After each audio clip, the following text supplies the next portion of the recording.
So I'm going to ask you again, and maybe this time you give me an answer without a fallacy. Can you tell me, stop, can you tell me why it is that we ought to adhere to feminism and we shouldn't do our damnedest to move through the system in order to repeal it? Andrew Wilson just completely wiped the floor with OnlyFans model Jazmen Jafar in this brutal debate on gender, morality, and the collapse of modern values.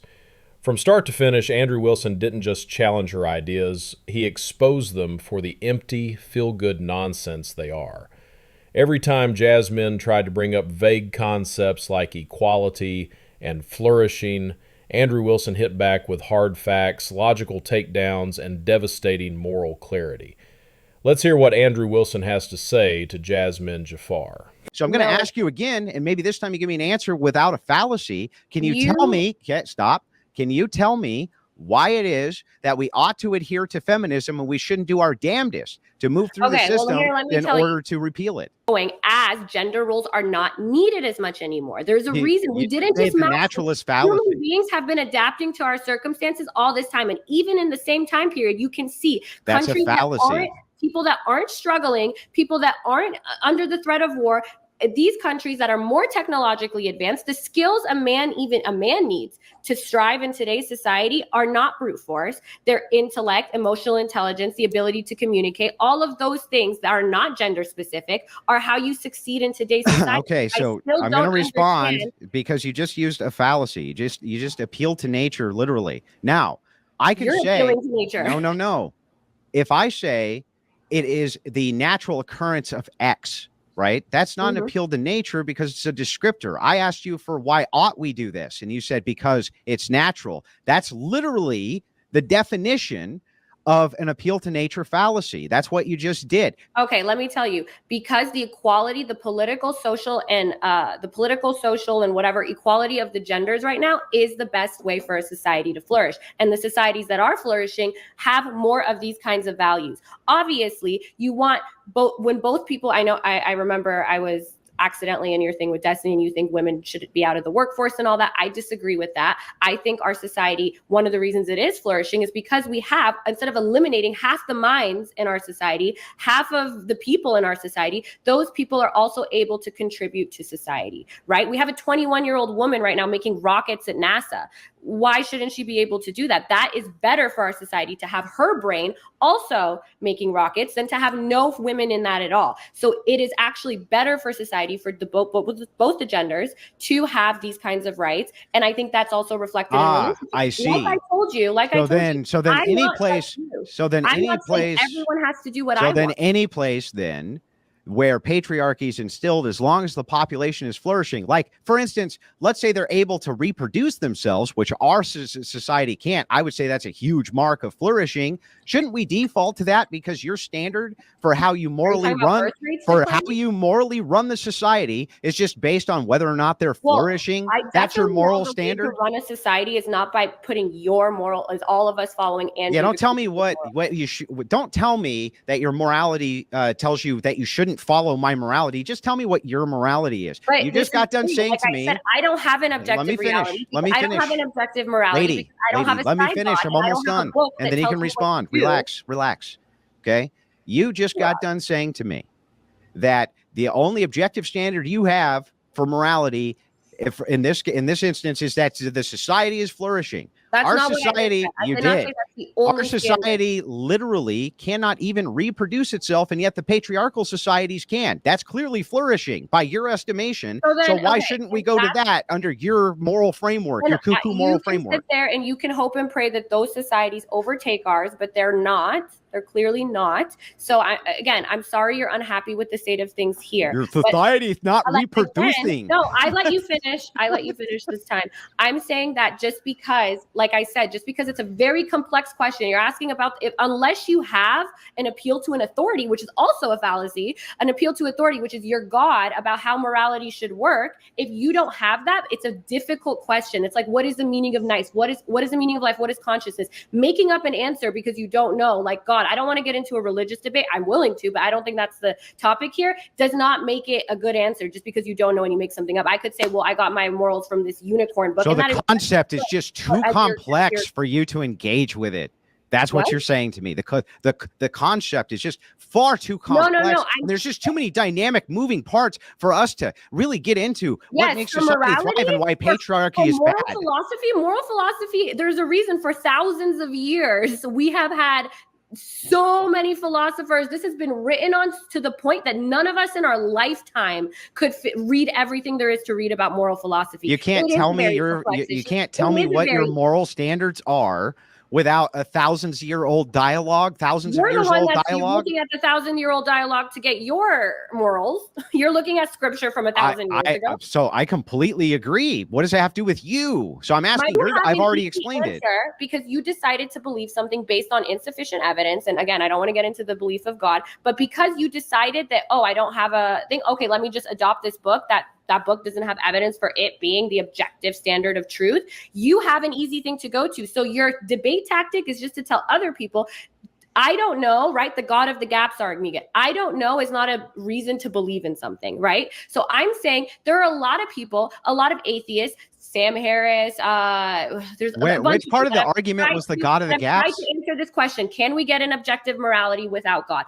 This was the moment where Andrew Wilson completely exposed the moral vacuum she's operating from. He asked a simple question: where does your morality come from? And she couldn't answer it. She danced around it, tried to make it about religion, but Andrew Wilson stayed locked in. No fluff, no distractions, just facts. Andrew Wilson isn't playing games. He's showing how these modern values have no foundation.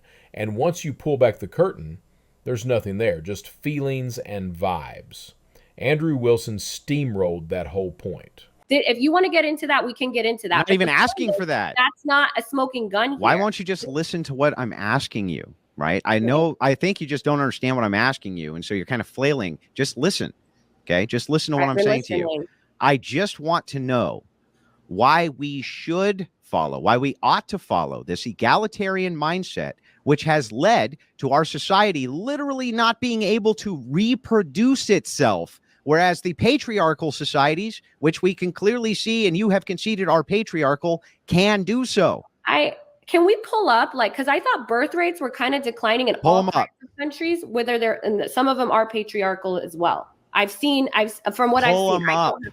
Yeah, so I'll quickly. Yeah, so birth rates are declining in every, I believe, Western country besides Israel, where it's going up because of in vitro fertilization. But is it also not declining in any of the other countries? No, it's on a much smaller decline, and many of them are going up.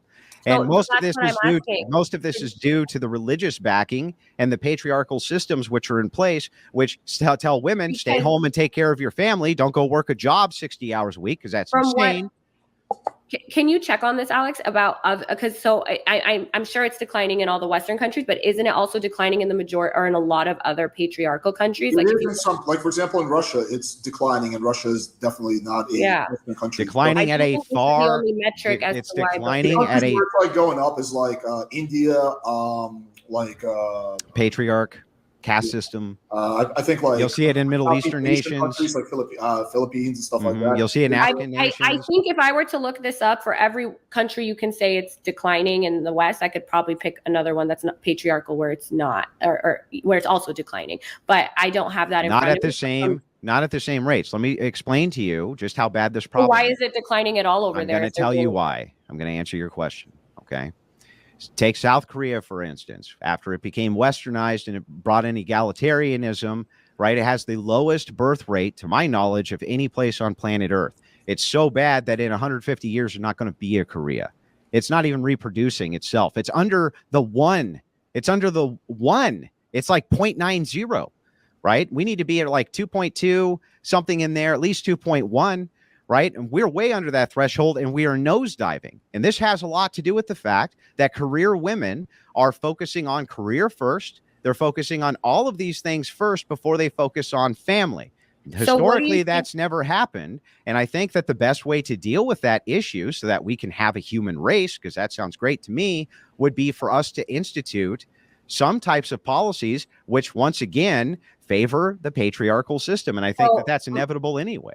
Okay, so my question here is that what do you think of all the data? So there's obviously conflicting ideas on whether we're even overpopulated, whether the birth rate declining is even good or bad. I'm not even going to get into that because I honestly haven't read too much into it. But I have read a lot about the studies on happiness and having children, and it actually seems to have a very bad effect on your happiness and your marital satisfaction when you have children. So I guess nobody should have children? I'm not saying nobody should have children, but I'm just saying clearly the default of having children may not even be the best. So let me ask you for an entailment here. Wait, did she just say having kids makes people too unhappy, so maybe we shouldn't have them? That's insane. Andrew Wilson is talking about keeping humanity alive, and she's out here prioritizing feelings. Andrew Wilson isn't playing that game. Andrew Wilson is focused on survival, not short-term comfort. And once again, Andrew Wilson makes her entire argument sound ridiculous. Let's assume for a second, hypothetically, that 80% of women were miserable after they had children. That was like the default. 80% of them just became miserable. You realize that if 80% of women checked out of reproduction, there would be no more human race. Would you say that that's okay? You say that's fine? I think that there is, obviously, for a long time, there was a time where everyone said, oh my God, there's too many people. And now there are people just like, answer oh my my question, God, there's please. too little people.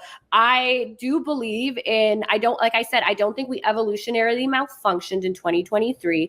And actually, the upper ranks of society are the only ones, the higher socioeconomic status, educated women are actually the ones that are having more. You haven't answered my question. Answer my question, and I'll repeat the hypothetical to you.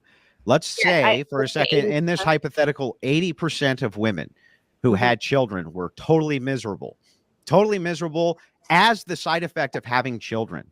Would you say then that they shouldn't have children, even though that would clearly end humanity? Would you say that that's okay? I would never tell someone that they should have children to serve humanity. Okay, so then if humanity goes extinct tomorrow, you don't give a shit. It's not going to go extinct tomorrow because people are making personal choices about whether or not to have kids. And if it did, even if it did, I would never force people to have children. Yeah, but did you not listen to the entailment of your own hypothetical? The hypothetical is to test your morality. And the morality for you is that if the human race is gone tomorrow, you don't give a shit. My morality is not based on how to keep the human race going on and on and on and on. I care about the people here, their wants, their needs, their desires. Like I said. So hedonism, it's just hedonism for you. It's not about cross-generation. It's not about keeping the human race intact. It's not about keeping people on this planet. It's just about pure fucking hedonism. I support people doing what generally makes them happy as long as they don't harm other people. Now, you're saying they're harming future generations by not having kids. Now, I am not going to force people or tell people that they should do something so that in future generations that the race will continue to go on. Again, good for you. So let it go extinct, right? So let it go extinct. I look forward to it working because it's been failing for a really long time, and each coming generation agrees with you less and less and less. I know you're trying to get your band of men.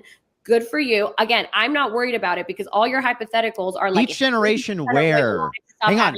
I want you to understand actually how stupid what you're saying is. I just got done telling you, and you agreed, that all Western nations are on the decline for their own birth rate, which means their reproduction. They're not reproducing themselves. And all those patriarchal nations that you hate they are reproducing. It's all Western nations. Name me one that isn't. No. I'm saying it's not all patriarchal nations. The patriarchal nations, for sure, though, are reproducing themselves. At least enough we're of not them. Reproducing at all. At least enough of them, for sure. Though the Western nations are not. And so you say, I can't believe how incredibly ignorant a plan would be that you think that patriarchy will reintroduce itself into society by necessity after you get done arguing that we're below replacement rates in the West and can't even reproduce ourselves. Then wouldn't it be a necessary entailment then that patriarchy is inevitable? From start to finish, Andrew Wilson dominated this debate. He exposed the shallow logic behind Jazmen Jafar's arguments, ripped apart her fake moral framework, and showed how her worldview leads to nothing but collapse.